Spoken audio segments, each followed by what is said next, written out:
How can we do structured Q&A with OpenAI's agent kit? Well, we're going to go over that in this video. My name is Jeff Bernard with Solve Systems, and we seek to automate business processes and just make businesses run smoother with more efficiency. So if this is something that you like, please subscribe to the channel to get more of these videos. And without further ado, let's do structured Q&A in OpenAI's agent kit.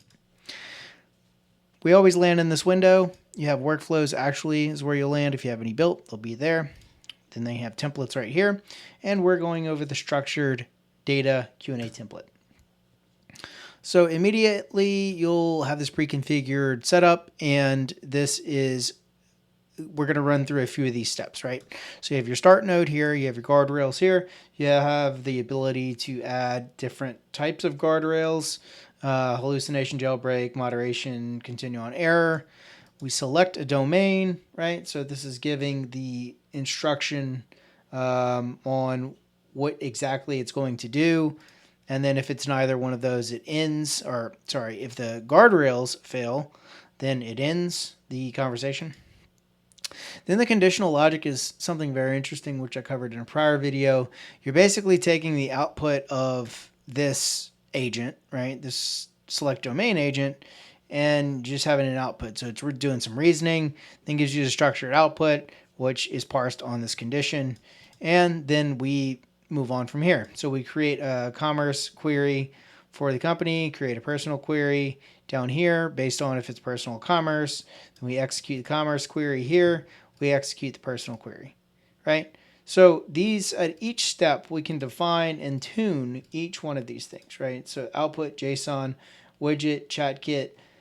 It's highly configurable, and I'm actually really liking the ability to be able to move all this stuff around. It reminds me of, what's it called? Flowwise, right? I don't have a ton of experience with N8N. Never jumped on that train, but kind of reminds me of Flowwise. So let's get 2015 sales. So we can see it's going through the guardrails, it's selecting domains, sees commerce, it's commerce question, execute commerce query or create commerce query. It's creating the query. We can see the reasoning here, right? So it's now going to do a SQL query.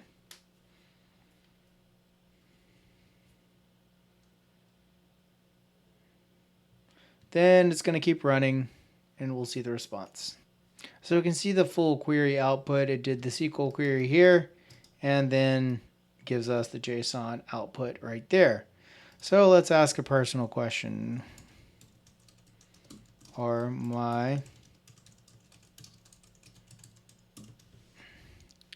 Let's see, it should trigger a personal.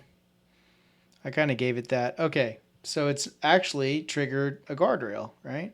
Domain other. Let's see how we can do a personal query. Right, domain agent converts it to structured. Okay, how many orders did we have in 2015?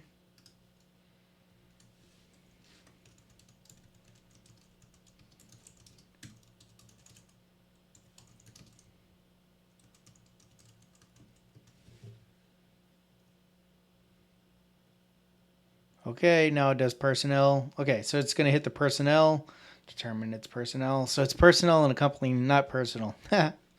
Okay, so it does the query,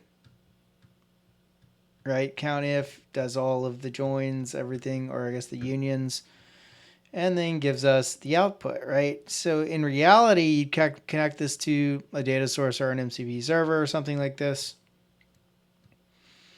I'm sure they'll come out with some sort of SQL connector. Seems like the natural progression for this, right? And then it gives you all of this output right here to be used further down along the lines. So from here, once we sort of dial this into our data sources and everything else we wanted to do, maybe an MCP server on top of a SQL server, right? That would be probably a good, cool use case. And you plug this into the company and this into a personnel table. and then you're able to start building your branching conditions from here, right? Maybe you have another one for safety or something in here, right? Case of safety. So you have this hooked up to all your endpoints, maybe through a MCP server like we talked about, and then you're able to automate this workflow. And then from here, we have the ability to use the REST API via ChatKit, or we can incorporate this into our front end with TypeScript or Python.